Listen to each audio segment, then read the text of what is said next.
Welcome to the Navigating Dental Insurance Podcast, where we don't take from insurance companies.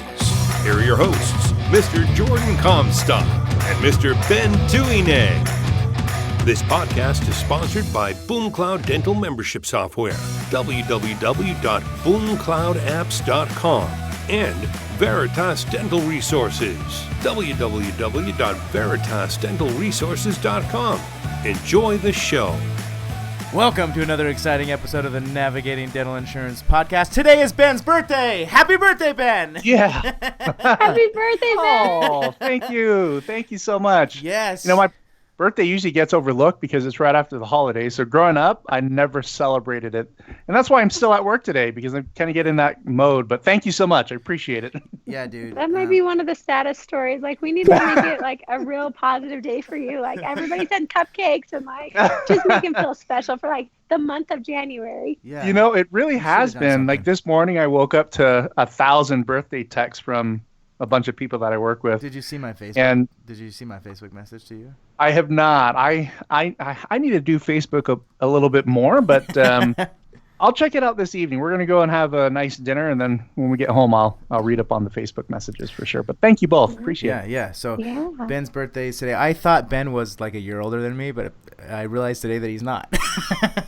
Well, I'm always curious to know how old people think I am. Yeah, dude. I honestly, Yeah. this whole time since I've always known you, right? I'm like, oh, he's just a year older than me.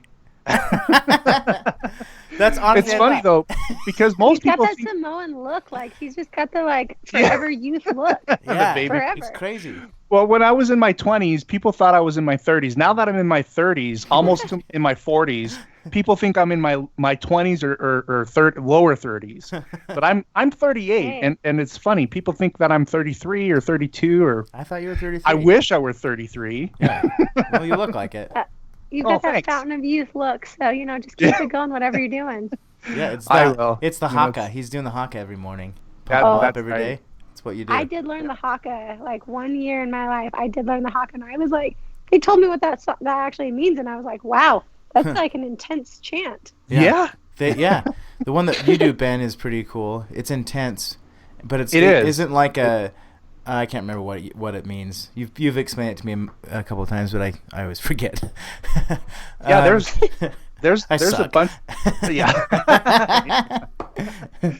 No, there's a bunch of different types of hakas. The one that I do is the most common one that the All Blacks do when they play, and it's more of it's actually a religious haka. It's not. Yeah, that's it. It's not a war. Well, they use it on the battlefield, but it was more. The original story isn't. People reading, they don't think religion, but when you do your research, it's actually a biblical, historical message behind it. And so, I'm a Christian. I'm not afraid of saying that. But so part of it, doing the haka, is spreading the gospel and scaring the crap out of people at the same time. So Hey, I like it. That's a good tactic. So keep it up. So That's great. Ben and I'm assuming Kiera. So I forgot. I need to introduce you, Kiera. We just went right to it, but Hey, it's okay. It's like we're just family bonding over here. It's like we're just hanging out. And yeah, being friends. that's exactly it. So today we got Kiera Dent with us. She's been on our podcast multiple times. Kiera, are you still doing stuff with Mark? I am. Mark Costas and I are doing some crazy cool stuff in 2019, and Crazy cool stuff. It's a You heard great it. year. Yeah. So I'm assuming Yeah. that you're going to be at Voices of Dentistry this You year. know what? That would have been like the smartest thing for me to do, and I 100% had planned on it, and I accidentally booked a surprise trip to Hawaii for my parents. Oh, that's that so week. lame. And I literally looked at flights to like Alan Mead and I were talking the other day, and I was like, okay, I found a red eye to get there, and he was like, Kiera, stop being crazy. You're gonna be there, and it's gonna be fine. So I am very sad to say I will not be at Voices of Dentistry, Oh, but dang. I'm going to probably Skype in and like FaceTime in here and there. So, Cool. but I will be in Hawaii. Well, I think I would much rather be in Hawaii than Arizona. Oh My yeah. parents have never gone to Hawaii, and they've always wanted to, and it's been on their bucket list for like year after year, and Nice. they keep coming up with excuses. So it was like super fun. Like, I just bought the tickets, I made them clear their calendars, but I totally like did not check Voices of Dentistry. I thought it was the next weekend, and that was my bad. So Yeah, no worries. fine. Hawaii sounds Rookie mistake over there. Hawaii sounds awesome. Hey Jordan, should we send Kiera and her parents to the Pakalolo farm in Hawaii? Oh gosh. There's a story. Ben, you do it. Yeah, you tell her to go there. No, I won't. I want to remain friends. Yeah. Okay, steer clear. Got it. Thanks for the tip. Tip number 1: don't listen to Ben for tips in Hawaii. When it comes to the Hawaiian, know, like your whole island shenanigans. Like, come on. Yeah, I told Jordan to go to the Pakalolo farm, and Pakalolo is the Hawaiian way of saying marijuana. Jordan's like, yeah, that sounds awesome. We're at the Dole farm. We're gonna go to Pakalolo farm. so don't go. Jordan probably felt so dumb once he figured it out. It's like one of those jokes that like everyone's laughing about for weeks and weeks, and then you finally clue into what's going on. And you're like, oh, well played. I actually went, and it was fabulous. So thanks for the tip, bro. Yeah, anytime. Yeah, so that's awesome. Make sure you listen to Ben at all the tips. What part of Hawaii are you going to? I'm going to be in Maui and Kauai. Those are my two favorites, so I'm pretty excited. It's my 10-year anniversary this year with my wife, and we're just talking about all these celebrations. Yeah, Go we're on, thinking about going to Hawaii as well. 'Cause we actually just went though for the ADA and the ADMC meeting. Right, yeah. Mm-hmm. I went for like one day to the ADMC meeting, and then the rest I'm like, you know what? I'm just gonna go to the beach because I don't want to do it. As you should. I don't want to go to a dental meeting. So smart. Yeah, right there, Jordan. So we stayed there for 10 days, and I'm already wanting to go back, especially with this Utah freaking snow weather, Ben. Seriously. Yeah. So, anyways. Cool. Well, have fun in Hawaii. We wish you were going to be and at Voices of Dentistry, but I'm sure we'll see you at another event. I'll just call in. I'll just call in and do another podcast from the islands. Yeah, that's what I would do if I were you. Make sure I'm at Ben's recommendation when I call you too. It'll be an even better episode. Oh yeah, it'll be a very entertaining episode if you're calling from that place. Then I'll tell you what food trucks to go and visit right after your visit to the Pakalolo farm. It'll make perfect sense, trust me. I know. Oh man, no, not doing it. Yeah. Food you got to make sure. Yeah, food is how you make a trip really good. So Ben, I'm marijuana does that too. Yeah. That's a good point. We're totally fine. We're all good. Awesome. So Kiera, today we're going to be talking about why going away from insurance is a good idea, which I think Ben and I both agree with this. And then you also have some notes here, how to convert patients to membership plans, which obviously that's one of my favorites. Magic verbiage. We're going to be talking about magic verbiage and a few things here. So Kiera, my question is to you. Why do you think you're in offices every day, right? You're flying out and you're meeting with practices every day. Why, from your viewpoint, why is it a good idea to reduce dependence on PPOs? Yeah, I travel a lot. We have 140 clients as of 2018. So nice. We've grown a ton. Yeah, we have a lot of. That's clients with the. Is it the Dental Masters? Or what do you call it? So it's between Kiera's Dental Consulting and Mark's Dental Success Institute. We have a lot of clients. Yeah. And it's fun because I just feel like it's a good pool of people. I mean, we even went global last year. So I was in Australia, New Zealand, and Canada as well. And so just to see this whole, I just feel like it's with my experience and the awesome clients I get to see, I feel like I get to come to podcasts with a lot of just diversity that I don't think a lot of other people get to see. And I'm totally a fan of going away from insurance. And that's like crazy town because I know the insurance is coming in of, get in network because we're headed to a recession and you don't want to be fee for service. And so I think there's so here I am, Kiera Dent, no voice out there today. And I'm telling you to go away from PPO. So I'm really coming in strong today. Yeah. But it's not the strength of the voice that matters. Right? The reason I say that is I'm not saying to drop your insurance plans. I think it's smart to look at what your reimbursement rate is and to be strategic with the plans that you do accept in your practice. I mean, I do think insurance plans can be a great generator of new patients. It can be a great form of marketing that doesn't cost you a lot, quote unquote, like massive air quotes, depending upon your write-offs, because that is ultimately marketing money you're paying by. So, but I think that there can be a lot. But what I mean by going away from insurance is making sure when you treatment plan and you talk to patients that insurance is not your driving force. And I think if I can drive that point home, then it doesn't matter what insurance plan this patient's on. It doesn't matter what your office is doing. You can really just you're diagnosing based on that patient needs, and your treatment coordinators are trained to not go in and say like, okay, Kiera, you have $1,000 max. Why on earth? Like, please tell me why you are starting this conversation with what my insurance is letting me do. Oh boy, yeah. Like, yeah. please. But you hear it all the time. I hear it constantly of like, okay, so your insurance, and I'm like, stop, just stop with the insurance verbiage, because what it does is by starting, we're already in the mindset that like, okay, treatment that we're going to do has to have the insurance pay for it or not.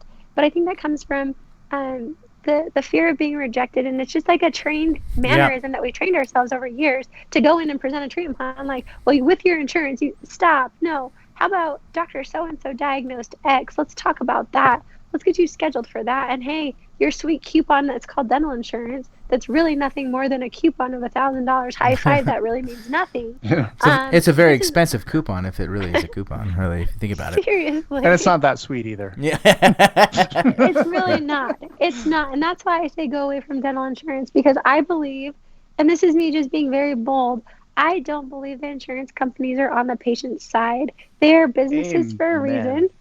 But I just don't believe that insurance companies really have the best interest for patients, and I feel like they're getting harder and harder. They deny claims left and right. Well, it's like you have to go through so much red tape to even get them to pay for a dang buildup, which needs to happen for a crown. Yeah, well, and I was listening to Reese Harper the other day.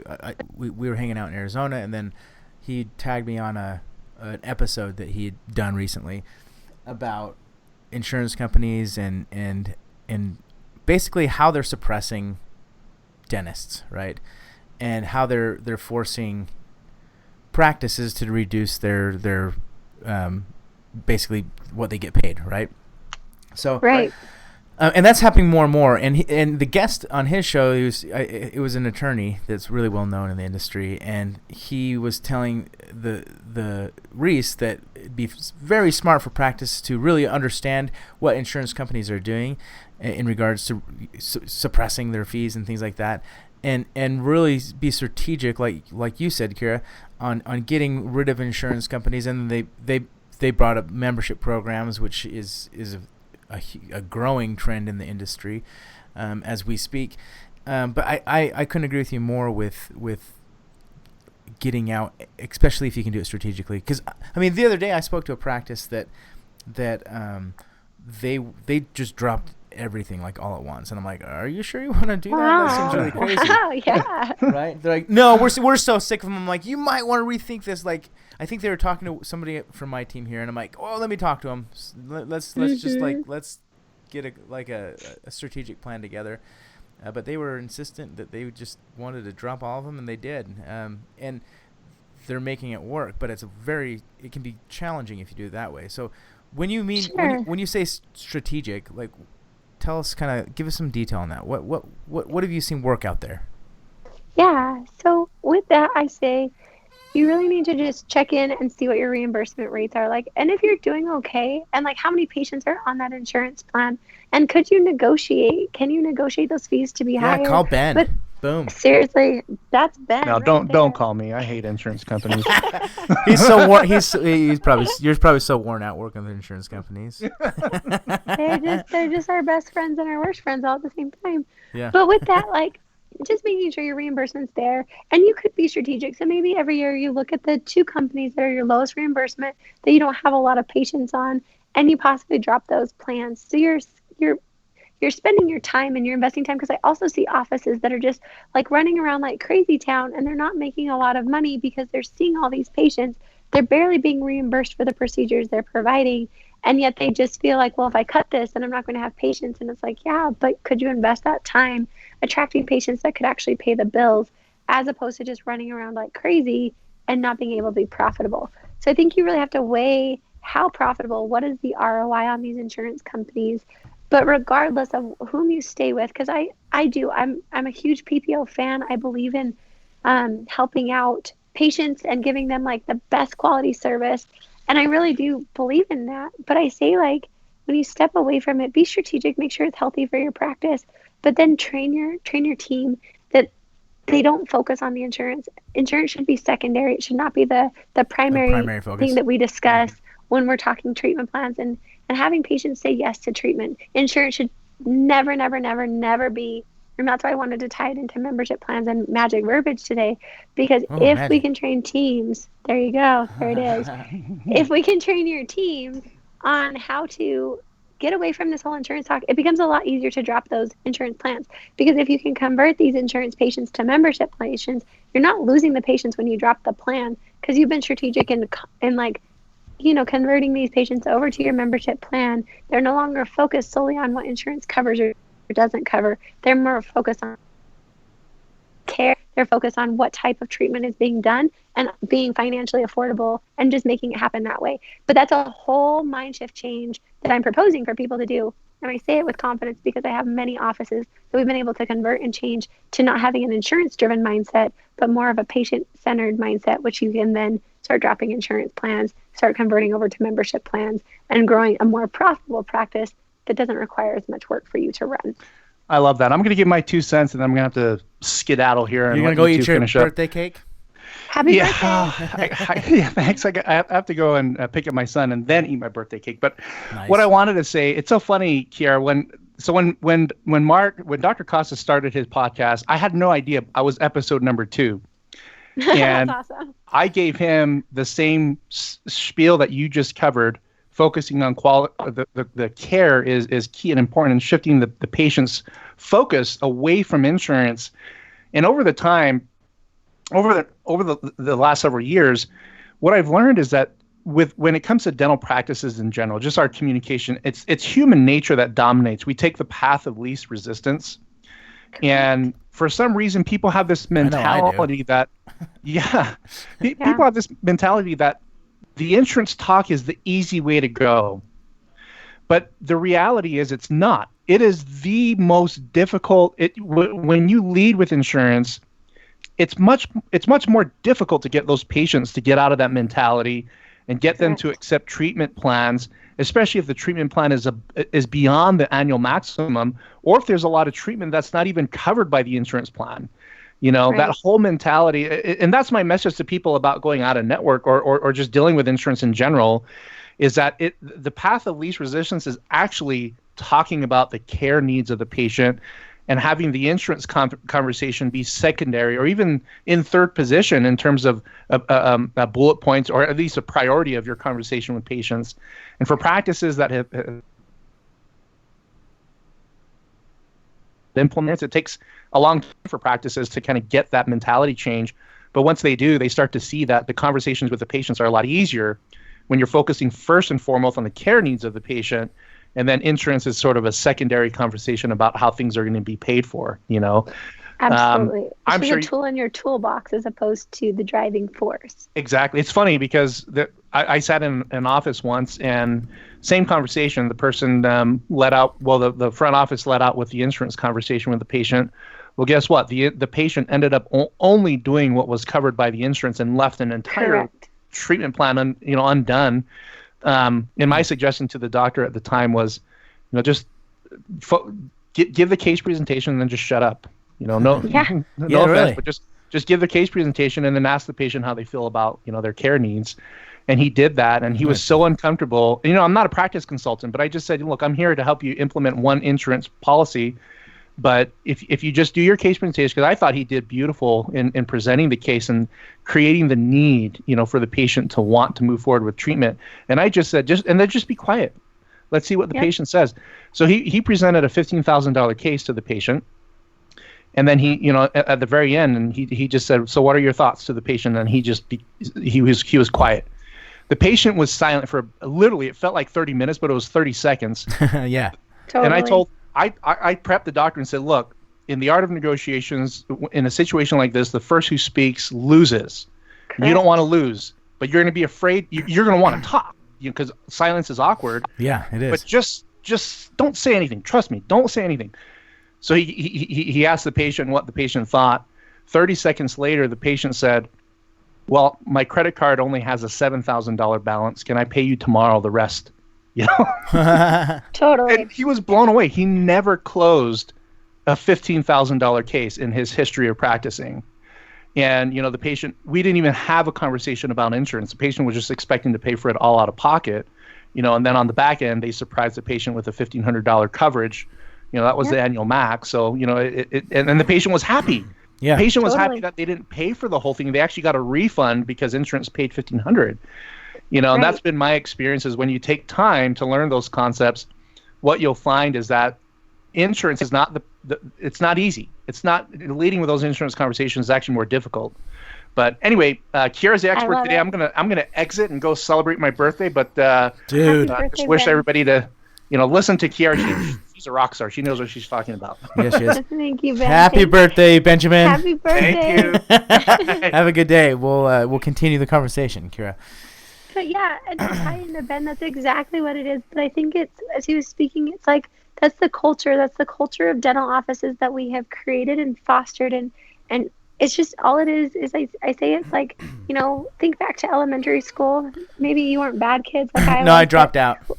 Yeah, okay, perfect. So I'm just teasing. But like on the desk, there were like little grooves on the desk, and I take my pencil and I just trace those grooves over and over and over again, and they just got deeper and deeper, right? Like, some people wrote, right? We all did that. Yeah, and that's what I think it is about leading with dental insurance. Is it's just the groove that we just keep reinforcing over and over and over again, as opposed to getting out of that groove and recognizing, like Ben said, I completely agree, because patients aren't educated on the difference between medical insurance versus dental insurance. No, they're not. They're not.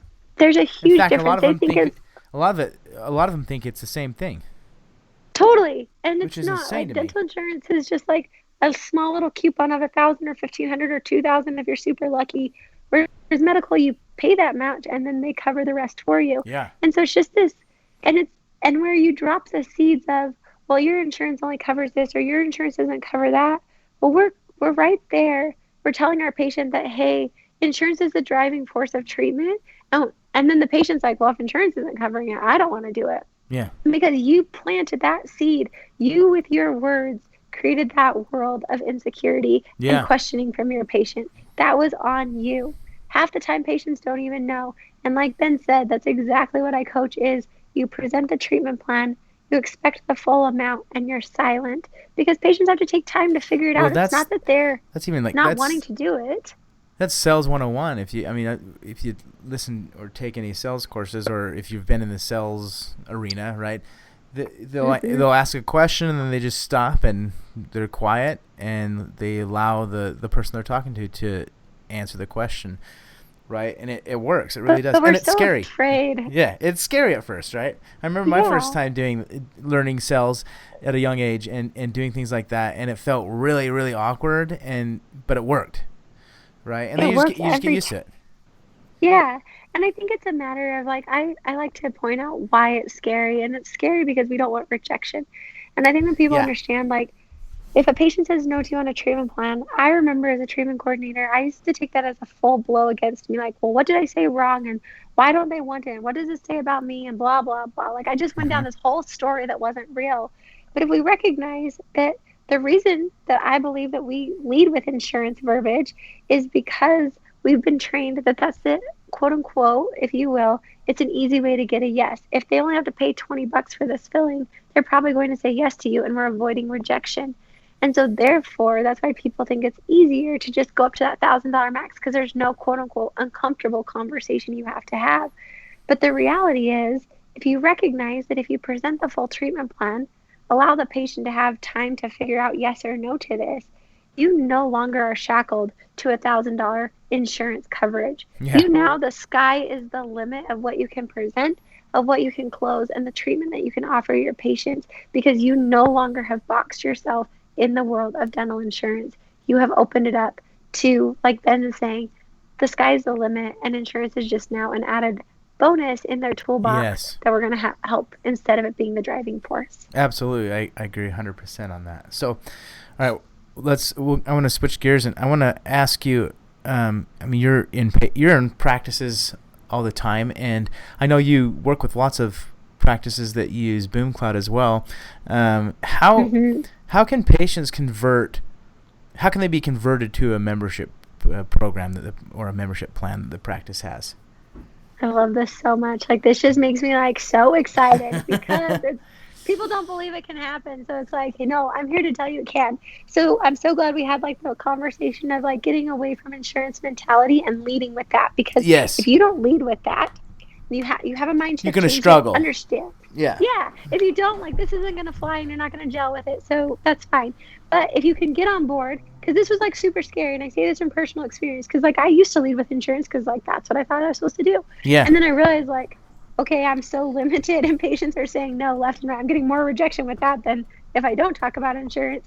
So what it is once you recognize and you can present treatment and just say like, well, insurance is literally just like a nice coupon. That's all it is. It'll give you $1,000 or whatever. When patients realize that, they're like, this is stupid. Like, this is so dumb. What am I paying for? Because I have now painted a picture of what insurance really is. They, in their mind, think insurance is this grandiose plan that covers everything, and it's going to just like give them the gravy train to They really history. do. It's really interesting. Like, I don't get it. No, your insurance is screwing you over every single day. Like, that's what's happening. I'm probably going to get a call from all insurance companies like, get that girl off your podcast. You'll just get a cease and desist. That's all. Okay. But insurance companies are not looking out for the benefit of their patients. They're not looking out for the best treatment. And honestly, they really aren't. They deny so many things. And so that's how you convert them. So when a patient realizes I'm paying so much money to get $1,000 and they're not even going to cover half the treatment I need, and I'm still paying out of pocket, right there, you get to be the shining hero and come in with like, but our office offers a membership plan, and we don't have waiting periods. We don't deny claims. We don't have a set max every single year. Instead, we give you just a flat 20% off, so you know that you're going to get coverage on every single thing, and we're going to save you a ton of money. Like, right there, patients aren't stupid. When you can make numbers, you get unlimited discounts, right? It's so easy, but you have to understand. You have to educate yourself on what dental insurance is, how it works or how it doesn't work, and how your membership plan is better. And if you truly believe, like I believe with all my heart, that a membership plan is better than dental insurance. Like, I personally, to this day, still do not carry dental insurance. Yeah, I don't carry dental insurance either. I might be biased that I think membership programs are better, but that's all right. I've seen the benefits. You are biased, Jordan, and that's okay. But the reality is, like, membership plans, like, but you have to believe that. It's like when I look at patients and I see that they're being denied for implant coverage and they're denied for Invisalign and they're denied for everything. I know, like, it's ridiculous. In a world of no's, insurance companies, I believe, are a lot of times a world of no, and a membership plan is a world of yes. Yeah. And if you can see it that way and present that to your patient, patients naturally will gravitate towards becoming a member patient opposed to an insurance patient. And how you explain that, Kiera, you use the principle of contrast. You showed the patient how basically crummy dental insurance is, and then you brought the membership program in when you were presenting it to me on just barely. You then made it sound like it was this amazing thing, which it is, right? But you use the principle of contrast, right? Which is a wonderful strategy that is used in marketing and sales. Now it's not, you're not using it to like manipulate the patient or anything like that, but it is a good strategy to explain it, insurance first and then explain the membership program. The membership program just sounds extremely better, right? When you're talking about it and it is, right? Like, we're not lying. Totally. No, and that's where it's like, you're not painting a picture that's false. Like, I'm not sure. I mean, ultimately a membership plan's way easier for me as a team member because I don't have to call, I don't have to verify. Like, my life is wildly easier on a membership plan. Yeah, like, it's good to go. Hands down, I love membership plans. But also, you have to look and see what's best. Some patients will not be better suited. I mean, if they're just your standard prophy patient, they're not a great candidate for a membership plan because the odds are they're probably paying less with that insurance. That's not a good person. But somebody who wants like a full mouth restoration or their implants and insurance isn't covering their implants, or they have a waiting period on crowns or whatever it is, those ones are the ones where like the insurance company is painted as a world of no's. And people like to feel like they have yes and options. And that's where the membership plan can feel so liberating without you even having to be manipulative or paint it. All you're doing is laying out the facts, and it naturally will lean in the favor of a membership plan. Yeah, I think it might be a cool idea to make like a video explaining for practices to use, like explaining what to the patient what dental insurance is and how it works, and have practices like put that on all their websites and things like that. And when a patient comes in, they can educate. I think that might be a cool idea, because not everyone is going to be skilled as you, Kiera. Right? Well, let's break it down, because I do coach this a lot in offices. Yeah. So if you want an easy way, the way I explain it, because honestly, you guys, until I was a patient when I was in college, it was my senior year of college, and I was in a bad accident, and I spent a lot of time at the dental office. I did not understand dental insurance, and I feel like I'm a pretty savvy dentist person. Like I was a dental assistant. Savvy dentist person. Awesome. Yeah, there you go. Did you like that Yeah, phrase? I love I that just phrase. gave myself. It was a freaking awesome phrase. But with that, like, I didn't even understand it. And so therefore, like, if I can help you understand what dental insurance is versus medical insurance, so you can educate your patients, you are going to be equipped with tools that you then can go in. And because the reality is, I think half the time we lead with dental insurance because we don't want to get into uncharted territory that we don't understand. We're scared. That's a scary area. So this is the difference that you can educate your patients on. Very cool. So medical insurance is where we pay our deductible, and most people know their medical insurance way better than dental, because people tend to go to the doctor more than they go to the dentist. We go to the dentist twice a year. We go to our doctor whenever we're sick. We do all these different things, so we tend to know our medical benefits better. Mm-hmm. So with that said, medical insurance, they will go up to a certain deductible. Usually it's like $2,000, $5,000, $10,000, whatever your deductible is. And then after that, the insurance company picks up the rest. And the reason for that is because medical procedures are way more expensive. When my husband was a pharmacist in Arizona, there was like medicine for scorpion stings, because that was a big thing. So in a really? Scorpion, wow. And yeah, crazy, right? Yeah. So at the hospital, a teeny tiny vial was $50,000 for this 50 scorpion grand? serum. $50,000, and they had to have 3 of them for a patient. So that's $150,000 that just this serum costs. Seriously? So if you think of serious. Can't you just suck it out? Can't you just suck it out?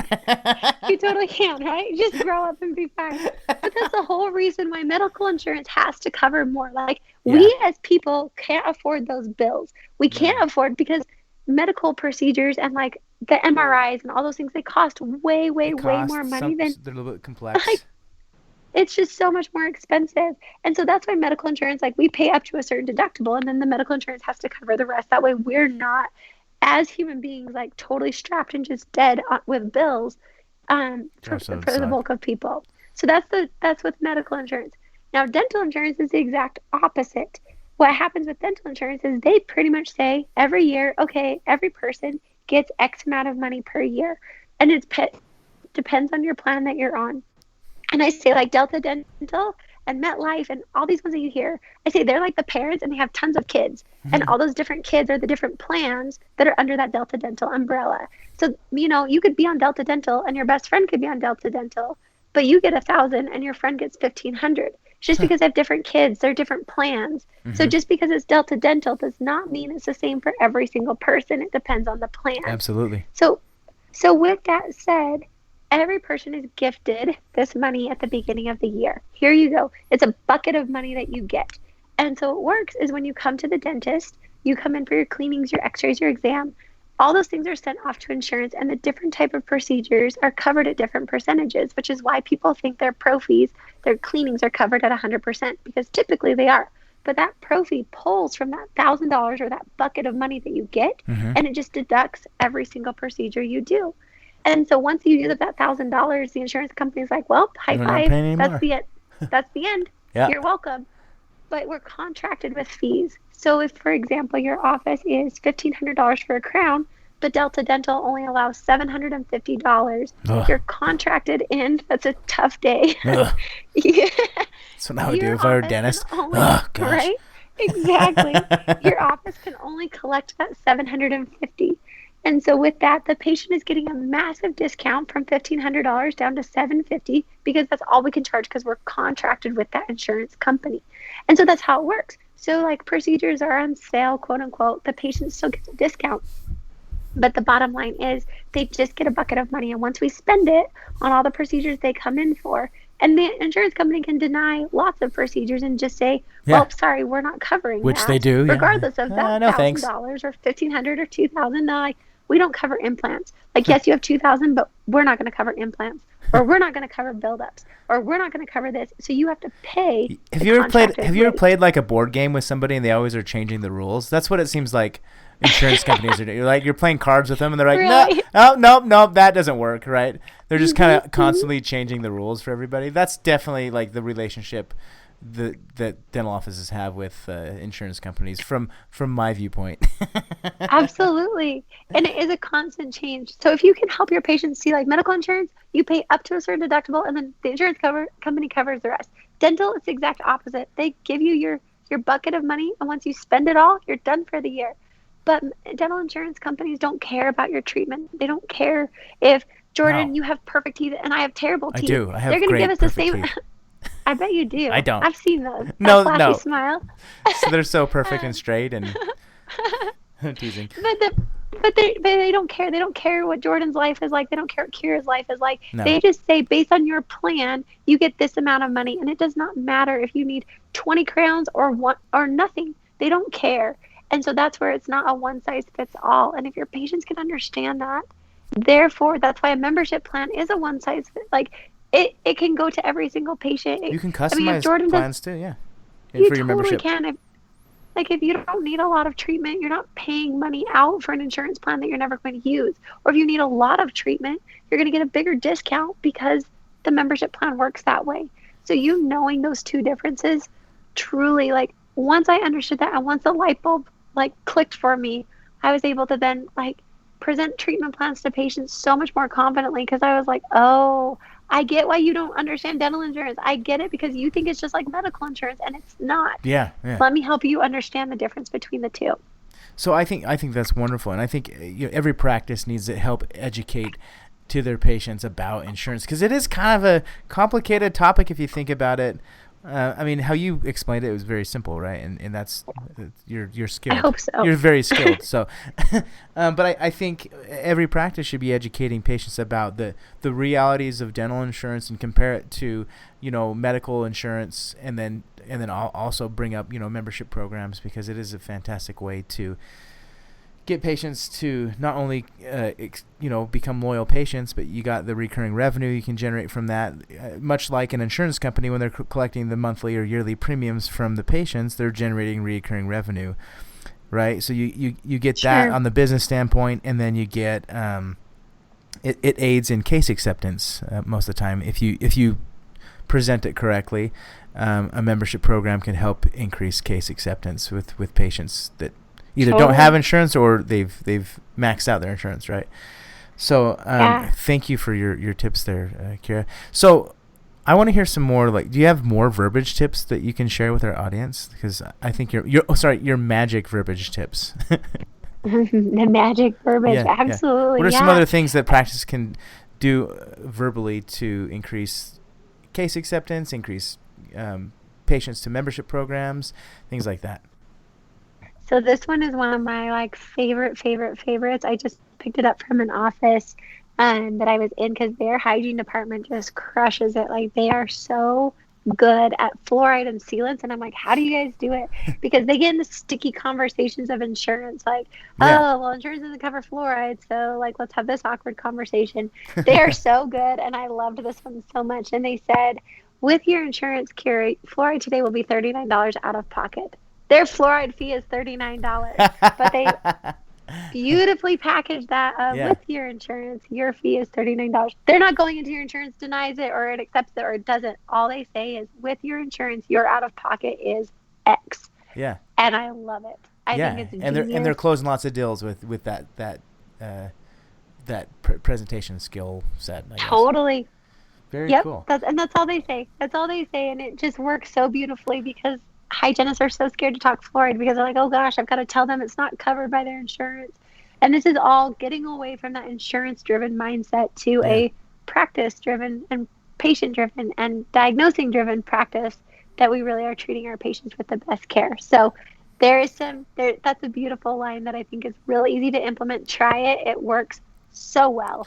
That's definitely one of my favorites. I think just verbal skills alone are extremely important. Like, I'm not the best at verbal skills. I'm constantly trying to improve. Like, I go to courses and things like that to continue improving my verbal skills, because I believe that because I like you present and speak in the industry. I speak a lot in the industry, and I believe that if you can hone in those skills, whether you're a presenter, speaker like you and me, Kiera, or an office manager that's speaking, one-to-one to patients, I think that skill set of just increasing your verbal skills is extremely important and extremely valuable, and it's a skill set that I call a transferable skill set. You can use it in any industry. You can use it anywhere in your life, whether it's at work or at home, right? So I think I would encourage anyone to reach out to Kiera to learn how to increase verbal skills, because I think she does a fantastic job of it. So Kiera, thanks again for coming on our show today. Where, if people want to reach out to you and find more about you, or even have questions and want to email or text you, what's the best way for them to do that? For sure. Thank you so much for having me. I always love these ones because we get to geek out about insurance and how much we want to change the world. We're the biggest geeks on this. We're big geeks. I love it. I love it so much. But yeah, Kiera's Dental Consulting, and sorry, Kiera is kind of a dumb word. It's Kieras.